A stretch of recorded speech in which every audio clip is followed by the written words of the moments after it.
Hello and welcome to today's edition of Dog Walk Talk. I've spent my entire life living by regulations and standards. I've been in regulatory and quality assurance for decades, let's say. I'm not going to reveal those numbers because it doesn't matter. But I did realize as I was walking this morning how so much of our society is built up on standards and rules and regulations, and that's not a bad thing. We do want to know how to communicate with one another, how to engage with one another. And I realized that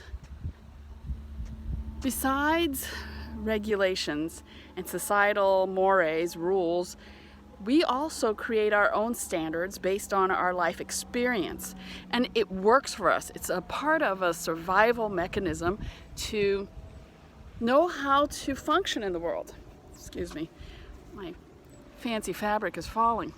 Oh, say that 3 times.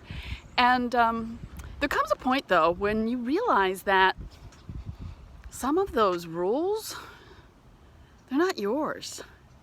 The ones for living your life, they're not for you to continue for the rest of your life. It worked for a time, and now it's time to update things. It's time to, like they did with the Constitution, add another amendment to what you're doing. Some of the amendments are to remove what you were doing before, and some of the amendments are to add to your life. So I'd like you to consider that maybe, just maybe, you might have an opportunity to decide exactly how you want to live your life. Instead of following the same rules that you followed all the time, just check and see, do I still need this? Is this still true for me? When I created this rule for me, I was possibly in danger, possibly feeling neglected as a child, or whatever it was that made you decide on what was the best thing for you. So you were doing a good thing by watching out for yourself. But it's something that's in constant flow. We're always creating, always evolving.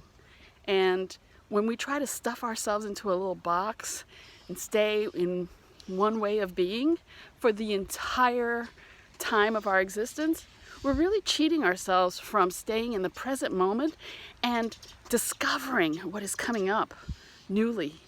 So instead of worrying about being less wrinkled or less gray or less, with less pounds on you, go ahead and take care of that. But just instead of putting that as the primary focus, I recommend putting what's going on in here and here as your primary focus, so that whatever you do on the outside will just end up glowing to perfection. Because we all know what perfect means if you watch my previous video. It means doing. It means taking action. So go ahead and take some action and change some things around a little bit. Become more fully you than you've ever known before, without apologies. That's it for today. Have a good one. Bye.